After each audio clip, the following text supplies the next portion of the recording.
It's going to be very lovely. One of the things I'm sure they won't have done, though, is the bridge across the moat near the center. So you got to do this long detour to get there. What is Shanshapong? The Yale program. In Beijing. Yeah, it's also at Beijing. A former student might study maybe the next Hong Kong chief executive. Well, the speculation. That's my article. I will bring it tomorrow. No. I printed out hard copy. Maybe I do it. First give you the soft copy, email. Just send it. Just send it. I'm going to let. I always give hard copy. Yeah. Too monumental. Well, you're a dinosaur. That's right. I supervised a thesis, which was about possible avenues of... No, the reason I thought about it, I was in Beijing last week. Very interesting woman. Yeah. They probably read, I went already. Well, I was a young guy that asked if I had published anything in Chinese, and I said, yeah, something. Widely knowledgeable scholars and policy intellectuals about East Asia, Alan Romberg. As I think most of you know, Alan Romberg is the director of the East Asia program at the Stimson Center. But he came to Stimson in September of 2000 after a long and enormously distinguished career working on Asian issues, both in and out of government. This included 20 years as a U.S. Foreign Service officer, and becoming over that time one of the leading career experts on East Asia within the State Department. He was the principal deputy director of the State Department's policy planning staff and deputy spokesman of the department. And if, when he speaks, you say, even before you recognize that face, you recognize that voice, it's because that rich, resonant, baritone voice made such a deep and lasting impression as one of the official spokespersons for U.S. policy in the State Department. He served in various capacities dealing with East Asia, including director of the Office of Japanese Affairs and member of the policy planning staff for East Asia and staff member of the National Security Council for China. He has served overseas in Hong Kong and Taiwan. He's a frequent visitor to Taiwan. He's very well known there and respected by all sides of the political spectrum.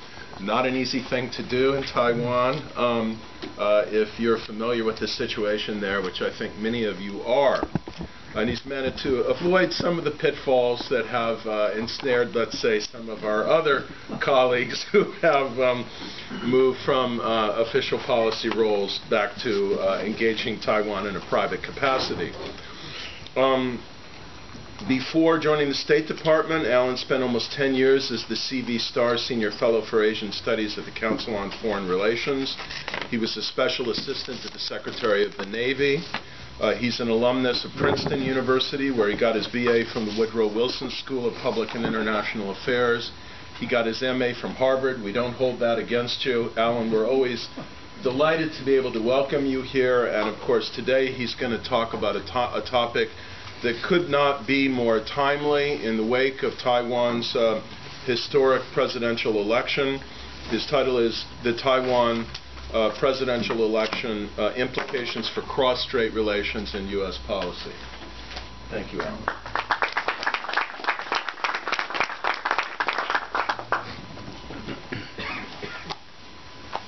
After that very gracious and generous introduction, I think I should just walk out of the room. It's all downhill from here. I really do appreciate the opportunity, Larry, to be here, and for all of you, for coming. I think this is a subject which is of enormous interest and importance, and it certainly consumed many people in Washington, I'm sure, out here too. Whether in other parts of the country it's as much an obsession, if you will, as it is on the two coasts, I'm not sure. But it is important, and I'm pleased to be able to talk a bit about it. What I'm going to do is start out. Is this working? Yeah. Yes? Yes. Okay, thank you. What I'm going to do is start out and just in brief form talk about some of the impacts of the election and so on the major players. And then I'm going to go back and in greater detail talk about that and also a couple of other specific issues, including about the election itself, which I think most of us are familiar with, but there's some details that are worth, I think, being reminded about. First of all, I would say that President Ying-jeou had a solid re-election victory. And I think that and the Kuomintang, the KMT's respectable showing and maintenance of a majority in the Legislative Yuan, the LY, not only eased anxiety in Beijing and in Washington, but laid a foundation for yet further progress along all sides of this triangle, PRC, US, Taiwan. On the other hand, it also created challenges for all of the players. For President Ma, for the DPP, the Opposition Democratic Progressive Party, for the PRC, and for the United States. For Ma, the reduced margin of victory as compared with 2008 and the smaller KMT majority in the LY reflected not only the recovery of the DPP from the low point, if you will, of the Chen Shui-bian years, but widespread ambivalence within Taiwan about the Ma administration, about its policies, and about its performance. There were abundant warning signs for President Ma and his colleagues coming out of this election that they needed to pay more attention to the economic and social inequity issues that Tsai Ing-wen had raised during the election, or else their legacy would be tarnished and the chances of a DPP return to power 4 years from now would be enhanced. For the DPP, the task has been to reflect on why it fared so badly. I mean, it did get a substantial vote, but in terms of its ambition, its predictions, it did not come near to the mark. Particular attention, as I'm sure most of you know, has been focused on the question of the party's cross-Strait policy. And despite general agreement that a new policy toward the mainland is required, there has been no agreement within the party about what that policy should be. Indeed, there are sharp differences. Though of greater concern, I would argue, for the DPP than for Ma, the relationship between both parties and the United States is also on the table. In this respect, as far as Washington is concerned, it was pleased at the success of the democratic process, and despite these DPP charges to the contrary, reasserted it had remained neutral in the election. Still, despite this assertion of neutrality, it was clearly relieved that cross-Strait relations would continue to develop in a positive direction without disruption. There are issues still to be addressed, however, with respect to U.S.-Taiwan relations.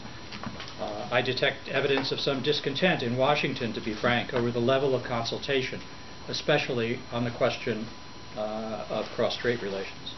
And not only does the lingering controversy over beef imports from the United States remain unresolved, but amidst an effort by the Ma administration to try to bring that issue to closure, political heat in Taiwan has, as you doubtless know, risen, along with some signs of resentment against the U.S.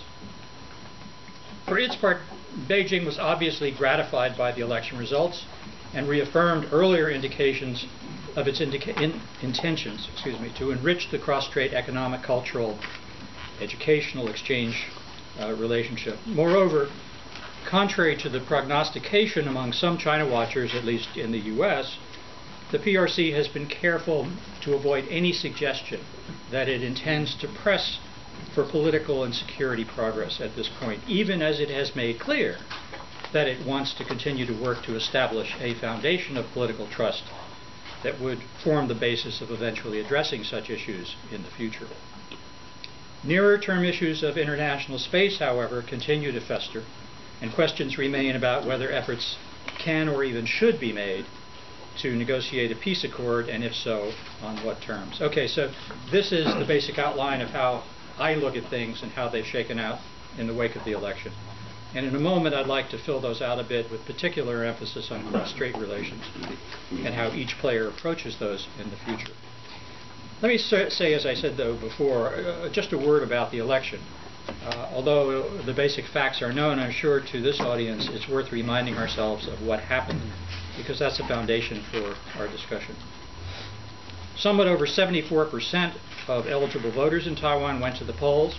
From an American point of view, that's quite respectable.